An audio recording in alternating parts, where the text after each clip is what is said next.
नमस्कार, बहुत बहुत स्वागत है आपका। मैं हूं आपके साथ ऋतु ज्ञानवानी। कई दफा जब जवाब सामने ना हो तो शुरू होती है तलाश। तलाश सच की, तलाश सवालों के जवाब की, तलाश उन अनसुलझे रहस्यों की जिन पर आज भी डला हुआ है पर्दा। तलाश ऐसे चक्रव्यूह की खोज की जिसका रास्ता आज तक किसी को ना मिल सका हो। और इसी तलाश में हम भी निकल पड़े थे ऐसे स्थान की ओर जिसके बारे में कहा जाता है कि यही है असल माहिष्मती। कहते हैं कि यहां दशानन को कैद किया गया था। कहा जाता है कि यहां पर लंकापति रावण 64 योगिनियों को सिद्ध करने के इरादे से आया था, लेकिन सहस्त्र बाहु की भुजाओं ने उसे ऐसा परास्त किया कि रावण ने दोबारा कभी यहां पर पलटकर नहीं देखा। और दावा यह कि आज भी रावण के पद चिन्ह यहां नजर आते हैं, लेकिन इसके प्रमाण कहां हैं? तो आइए प्रमाणों के लिए शुरू करते हैं सहस्त्रधारा के रहस्य की तलाश।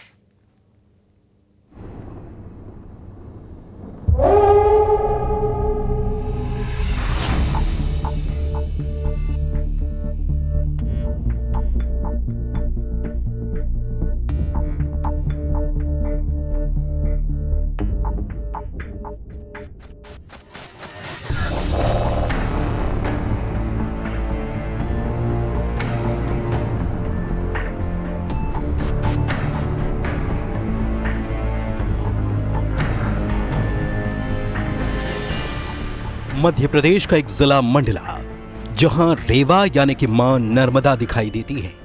और मां रेवा का रूप यहां इतना विहंगम है, इतना अद्भुत है कि लगता है कि ये सिर्फ कल कल बहता जल नहीं, बल्कि मानो मां की चुनरी लहरा रही हो।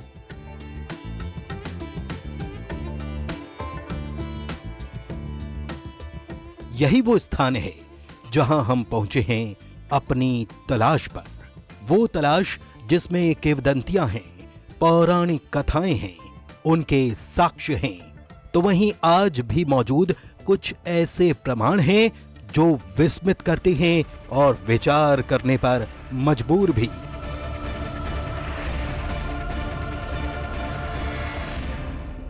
वैज्ञानिक दृष्टिकोण इन सब बातों को नजरअंदाज कर भी दें, तब भी मौजूदा प्रमाण प्रश्न उठाते हैं कि क्या ये सिर्फ कपोल कल्पित बातें हैं या फिर ये साक्ष्य स्वर्णिम इतिहास को खंगालने की एक चाबी है। आज हमारी तलाश इसी मंडला जिले की, जो कभी कहलाता था माहिष्मती साम्राज्य।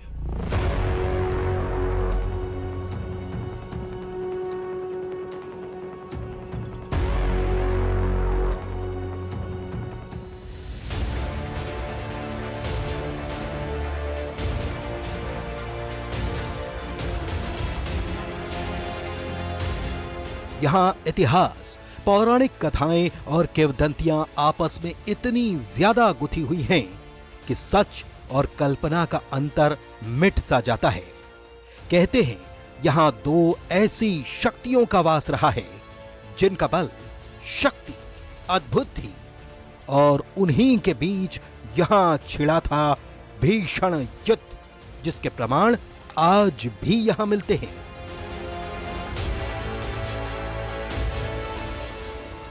तलाश में सकारात्मक और नकारात्मक शक्तियों से भरी उस जगह की पृथ्वी का वो सबसे पुराना हिस्सा जहां आज भी मौजूद है ब्रह्मांडीय ऊर्जा।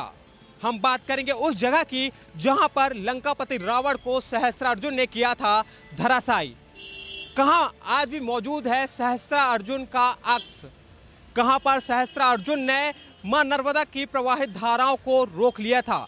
कहां रावण कर रहा था बैठकी लगाकर तंत्र सिद्धि? तो चलिए मेरे साथ शुरू करते हैं तलाश।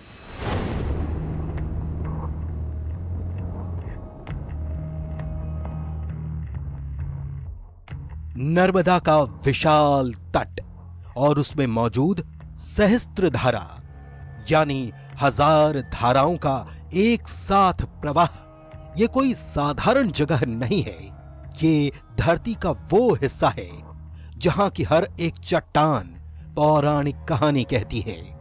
गौर से देखने पर यह साफ होता है कि यहाँ की चट्टानें नदी में दूसरे स्थान पर मौजूद चट्टानों से बेहद अलग हैं, दुर्लभ हैं और इनमें कुछ ऐसा है जो शायद ही और कहीं मिलता हो।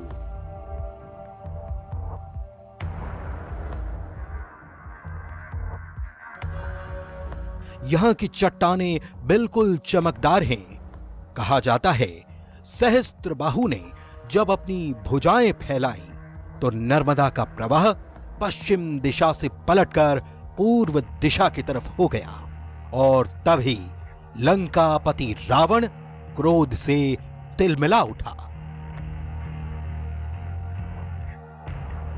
तलाश के दौरान हम आ पहुंचे हैं मंडला जिला मुख्यालय से 7 किलोमीटर दूर सहस्त्रधारा स्थल पर। यह वही स्थल है जहां पर भगवान सहस्त्रबाहु और लंकापति रावण के बीच घनघोर युद्ध हुआ था। यहां पर इसके प्रत्यक्ष प्रमाण भी देखने को मिलते हैं।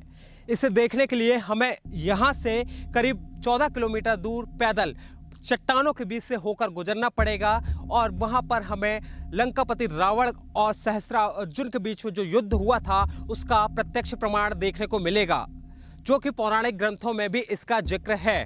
तो चलिए मेरे साथ देखते हैं सहस्त्रार्जुन और लंकापति रावण के बीच हुए महायुद्ध के प्रत्यक्ष प्रमाण।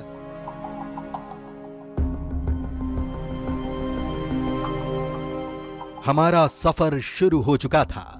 प्रमाण की खोज में हम आगे बढ़ते जा रहे थे, लेकिन नर्मदा की धार और बाढ़ के चलते आगे की राह मुश्किल थी। हम खोज रहे थे प्रमाण, ताकि जो कथा बताई गई उस सच की तलाश की जा सके। लेकिन अब तक हमें सारी बातें सिर्फ दंत कथा ही प्रतीत हो रही थी।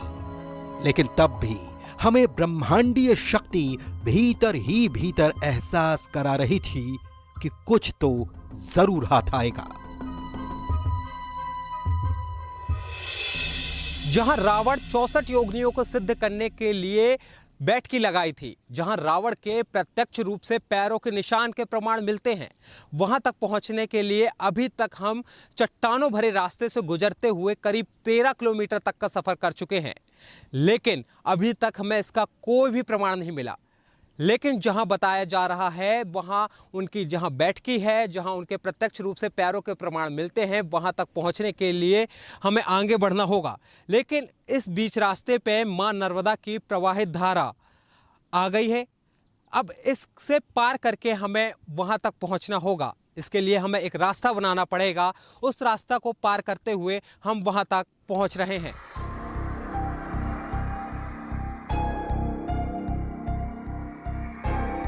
इस तलाश के दौरान कोई भी बारीक चीज हमारी नजरों से या कैमरे से छूट ना जाए, इसलिए हमने अपने साथ एक स्थानीय जानकार को भी ले रखा था, जो हमें रास्ते की मुश्किलों के साथ ही अहम चीजों के बारे में जानकारी देते जा रहे थे। और फिर हम पहुंचे अपने अगले पड़ाव पर।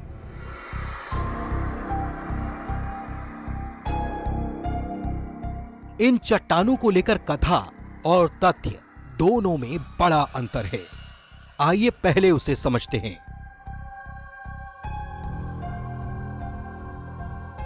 सहस्त्रधारा की ये जो चट्टानें हैं बाकी चट्टानों से बिल्कुल अलग है, क्योंकि यहाँ की जो चट्टानें हैं देखने में चमकती हुई नजर आती हैं।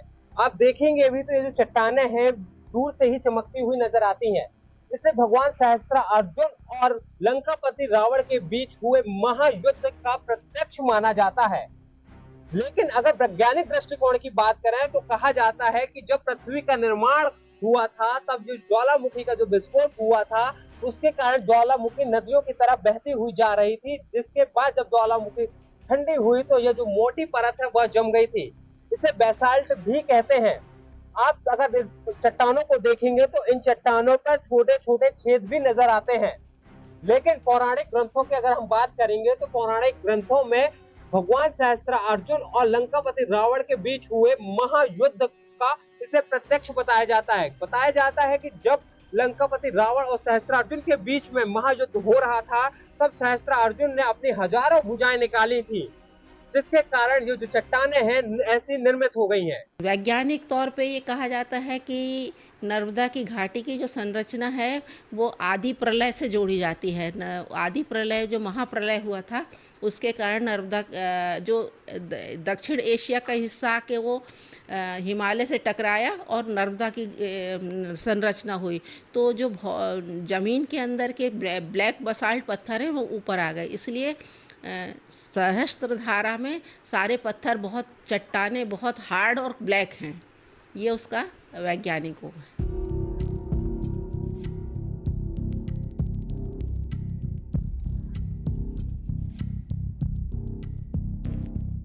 वैसे पौराणिक कथाओं में रावण को लंकापति बताया गया है, लेकिन फिर सवाल ये कि लंकापति रावण सैकड़ों मील दूर लंका से यहां क्यों चला आया?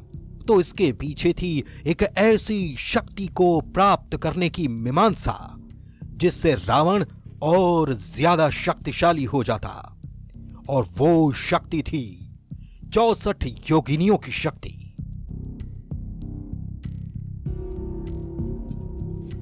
दूसरे शब्दों में कहा जाए तो एक ऐसी ब्रह्मांडीय ऊर्जा जो सिर्फ और सिर्फ मां नर्मदा के तट पर ही महसूस हो सकती थी। कहते हैं रावण से पहले श्री कृष्ण ही थे जिन्होंने 64 योगिनियों को सिद्ध किया था। कहा जाता है मां काली की ही तरह तंत्र शास्त्र में योगिनियों का अत्यधिक महत्व है, क्योंकि इनकी साधना से साधक को महान सिद्धियां मिलती हैं। इंद्रजाल, जादू, वशीकरण, मारण, स्तंभन कर्म इन्हीं की कृपा से सफल हो पाते हैं।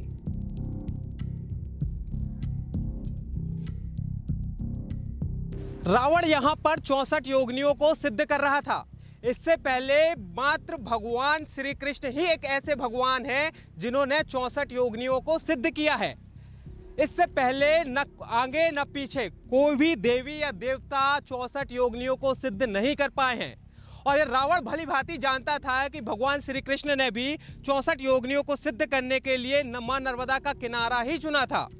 और यह बताया जाता है कि ब्रह्मांडीय ऊर्जा, नकारात्मक और सकारात्मक जो ऊर्जा है वह पृथ्वी के इसी हिस्से यानी मां नर्मदा के तट के किनारे ही है।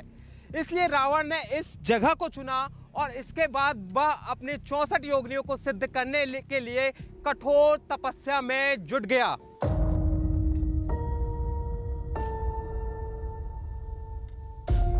रावण अपने तप में सफल हो पाता उससे पहले एक ऐसी घटना घटी जो अद्भुत, रोचक तो थी ही, लेकिन इसके साथ ही उसने आगे घटने वाली घटनाओं का काल चक्र घुमा दिया।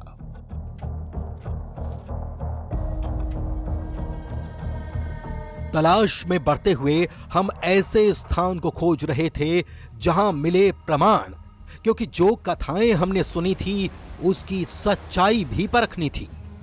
और तभी कुछ दूर विशालकाय चट्टान को पार करने पर हमें एक ऐसी जगह मिली जहां कई बड़ी चट्टानों के बीच एक चट्टान बिल्कुल सपाट थी। देखने में लग रहा था जैसे यहां कोई ध्यान या पूजन करता रहा हो। यही था हमारी तलाश का पहला साक्ष्य। भगवान सहस्त्रबाहु का और लंकापति रावण का सहस्त्रधारा से संबंध बताया जाता है। इसी को तलाशते हुए हम भारी भरकम चट्टानों को पार करते हुए और मां नर्मदा में आई बाढ़ को पार करते हुए हम यहाँ पहुँचे हैं। और मैं आपको इस स्थल को दिखा दूं। पहले मैं आपको वो जगह दिखाता हूँ कि ये देखिए जो सहस्त्रधारा की जो चट्टानें हैं, आप देखिए ऊपर नीचे हैं, भारी भरकम चट्टानें हैं, करीब 50 से 60 फीट ऊपर बड़ी बड़ी चट्टानें हैं। एक से प्रकार की चट्टानें बिल्कुल नहीं है, ऊपर नीचे है। अब मैं आपको ये दिखाता हूँ कि ये जो है इस स्थल को भगवान सहस्त्रबाहु की बैठकी कहा जाता है। और आप इधर देखेंगे तो ये जो स्थल है बिल्कुल एक बराबर है, एक सा है। ऐसा आपको देखने में ही लग रहा होगा कि यहाँ पर कोई ना कोई बैठता रहा होगा या फिर कोई रहता होगा। तो इसे पौराणिक कथाओं में भी और पुराणों में जो है और ग्रंथों में इस बात का साफ तौर से जिक्र है कि यहाँ पर भगवान सहस्त्रबाहु यहाँ से बैठकर तपस्या करते थे। यह उनकी बैठकी कहलाई जाती है और यहाँ से ही उन्होंने भगवान दत्तात्रेय को खुश किया था और उनसे वरदान मिला था। हमारे साथ यहाँ पर स्थानीय भी मौजूद हैं, पूरे सफ़र में हमारे साथ मौजूद रहे हैं। हम जानते हैं उनसे कि क्या कहना है यहाँ के बारे में, क्या कहते हैं पुराणों में, क्या जिक्र है। भैया क्या कहते हैं इस स्थल के बारे में? देखिए, ये जो प्राचीन मंडला है, एक्चुअल में ये प्राचीन महिष्मती नगरी है। यहाँ भगवान सहस्त्रबाहु का राज था। ये भगवान सहस्त्रबाहु की राजधानी रही है। भगवान सहस्त्रबाहु का 7 द्वीपों में साम्राज्य था। पूरी दुनिया में भगवान सहस्त्रबाहु का साम्राज्य था और भगवान सहस्त्रबाहु ने इस स्थल में, जो यहाँ के प्राचीन लोग, बुजुर्ग लोग बताते हैं कि ये भगवान सहस्त्रबाहु की गद्दी है। भगवान सहस्त्रबाहु यहाँ पर तपस्या करते थे, ईश्वर की आराधना करते थे, भगवान दत्तात्रेय की आराधना करते थे। उन्हें कई प्रकार के अजेय रहने के और सहस्त्र भुजाओं का इन्हें वरदान प्राप्त था। इनकी जो ये इनको भगवान विष्णु से सूक्ष्म अवतार ग्रहण करने का भी वरदान प्राप्त हुआ था।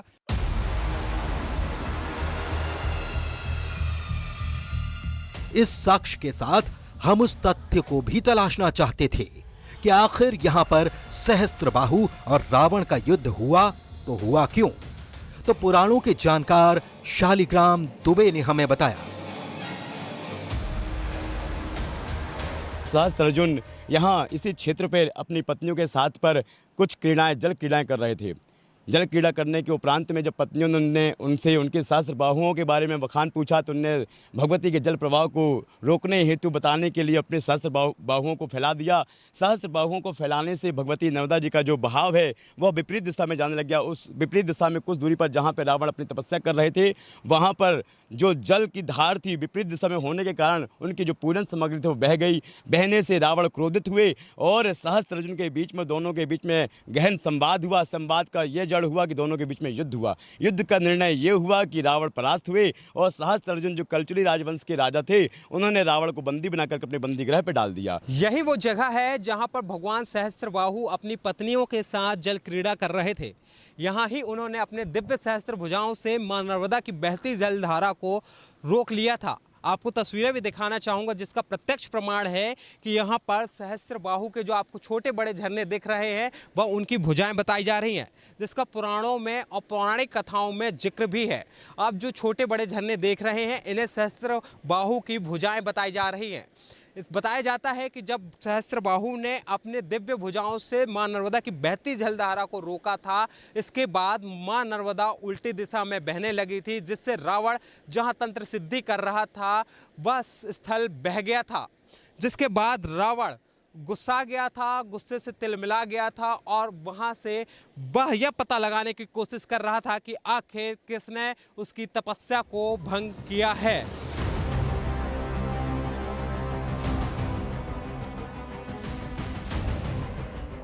तलाश में आगे बढ़ते हुए हम पहुंचे उस स्थान पर जिसके बारे में कहा जाता है यहीं पर सहस्त्रार्जुन ने रावण को मल्ल युद्ध में परास्त करने के बाद बंदी बनाकर रखा था। जब लंकापति रावण और सहस्त्रार्जुन के बीच में जब घनघोर युद्ध हुआ था, इसके बाद भगवान सहस्त्रबाहु ने लंकापति रावण को धराशायी कर दिया था। और बताया जाता है और पौराणिक कथाओं में भी यह जिक्र है कि लंकापति रावण को भगवान सहस्त्रबाहु ने बंदी बनाकर इन्हीं किसी एक मंदिर में कैद कर दिया था। करीब 6 महीने तक लंकापति रावण कैद थे। इसके बाद लंकापति रावण के पितामह यानी दादाजी पुलत्स्य ऋषि आते हैं, भगवान सहस्त्रबाहु से प्रार्थना करते हैं। उसके बाद लंकापति रावण को सहस्त्रबाहु छोड़ते हैं। हालांकि यह मंदिर अभी बाढ़ में आने की वजह से डूबा हुआ नजर आता है, लेकिन पुराणों में और ग्रंथों में साफ तौर से जिक्र है कि भगवान सहस्त्रबाहु ने लंकापति रावण को इन्हीं किसी एक मंदिर में कैद कर रखा था। रावण की तपस्या में विघ्न आया। उस समय दोनों बलशाली योद्धाओं के बीच युद्ध हुआ और उस मल्लयुद्ध में आपके सहस्त्रार्जुन ने रावण को परास्त किया और बंदी बना लिया।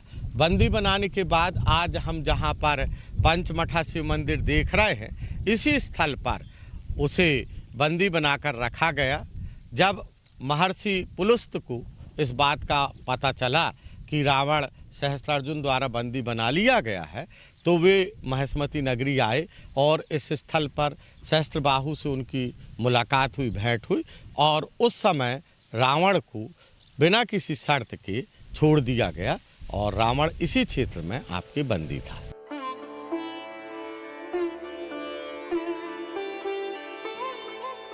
दिन भर की मशक्कत और कड़ी मेहनत के बाद हम उस जगह पर सूरज ढलने के बाद पहुंचे जहां हमें वो आखिरी साक्ष्य हाथ लग गया। एक विशाल चट्टान जिसके ऊपर हमें दिखे रावण के पैरों के निशान। ऐसा लगता है जैसे किसी ने पत्थर में अपने पैर जमा दिए हों। पौराणिक कथाओं में भी इन पैरों के निशानों का जिक्र है, जो इस युद्ध की कहानी को और भी मजबूत बनाते हैं।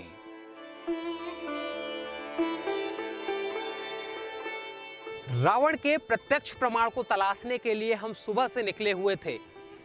भारी चट्टानों को और मां नर्मदा के प्रवाहित धारा को पार करते हुए अभी हम इधर स्थल तक पहुंचे हैं और मैं आपको तस्वीरें भी दिखा देता हूं कि यह रावण के पैर बताए जा रहे हैं, जो कि पौराणिक कथाओं में उल्लेखित हैं। बताया जा रहा है कि यह रावण के 2 पैर हैं। आप तस्वीरें में भी देखेंगे तो आपको यह पैर ही नजर आएंगे।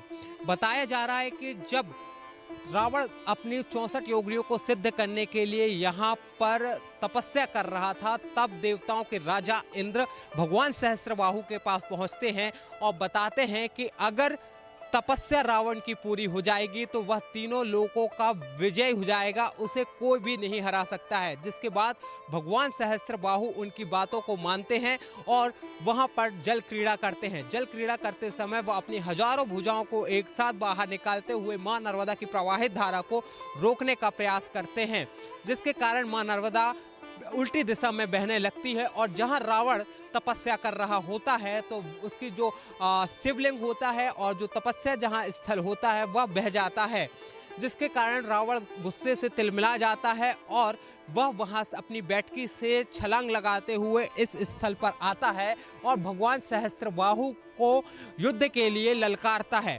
जिसके बाद भगवान सहस्त्रबाहु का और लंकापति रावण के बीच घनघोर युद्ध होता है।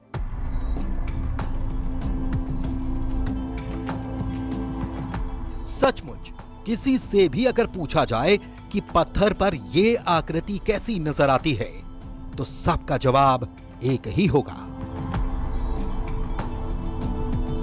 लेकिन फिर सवाल ये कि पत्थर पर पैरों के निशान पड़ कैसे गए, या फिर यह प्रकृति की ऐसी संरचना है जो किसी के पैरों के निशान सरीखी नजर आती है। जो भी हो, पर तलाश में यह तो तय हो गया था कि यहां के हर पत्थर, हर चट्टान में छिपी है अद्भुत और रहस्यमयी कहानियां। हमें अपने तलाश के दौरान यहाँ की हवा में कुछ अनदेखी शक्ति महसूस हुई। जो पुराण और ग्रंथों में रावण और सहस्त्रार्जुन के बारे में प्रमाण मिलते हैं वो सारी चीजें मिली, लेकिन वैज्ञानिक दृष्टिकोण की बात करें तो यहाँ ज्वालामुखी विस्फोट के कारण बहे लावा के जमने से यहाँ के चट्टानों की संरचना हुई है। लेकिन यहाँ की चट्टानें, यहाँ के पत्थर बहुत कुछ कहानियां बयां कर रहे हैं, जिनकी तलाश आज भी जारी है। कृष्णा साहू, न्यूज़ 18, मंडला। तलाश का यह सिलसिला अभी थमा नहीं है। तलाश में आगे भी होंगे कई सारे रहस्य, कई अनसुलझे सवाल, हैरान कर देने वाली कहानियां और वो आधा सच जिसका दूसरा पहलू आज तक कोई नहीं जान सका। फिलहाल आज तलाश में इतना ही। मुझे दीजिए इजाजत। नमस्कार।